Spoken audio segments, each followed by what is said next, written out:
Est-ce que seuls les catholiques doivent suivre les 10 commandements? Non, parce que les 10 commandements, c'est ce qu'on appelle la loi naturelle. La loi naturelle, elle est imprimée dans toute âme. Toute personne a une âme, catholique ou non. Les musulmans ont une âme, les bouddhistes ont une âme, les catholiques ont une âme, les païens ont une âme, tout le monde a une âme. Ce qui fait l'homme, c'est justement l'union d'un corps et d'une âme. Donc à partir du moment où quelqu'un a une âme, même s'il n'est pas catholique, il a dans cette âme ce qu'on appelle les puissances de l'âme. Il a l'intelligence, la volonté, l'irascible et le concupiscible.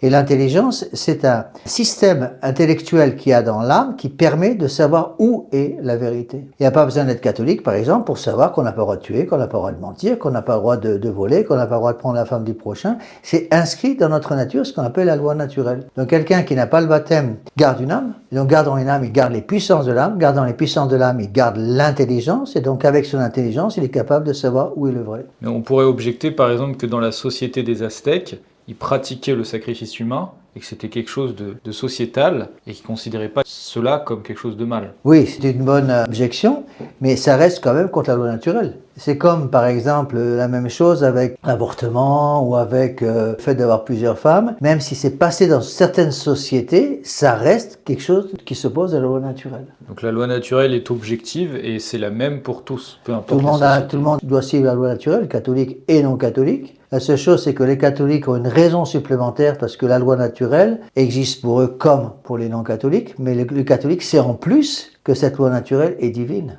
puisque c'est Dieu qui a donné les 10 commandements. Donc c'est une raison supplémentaire pour le catholique de suivre cette loi naturelle. C'est pour ça qu'un péché commis par un catholique est bien plus grave que les mêmes péchés commis par un non-catholique. Parce que le non-catholique a certaines excuses, d'un certain côté, entre guillemets, que n'a pas le catholique qui est au courant de ce qu'il fait.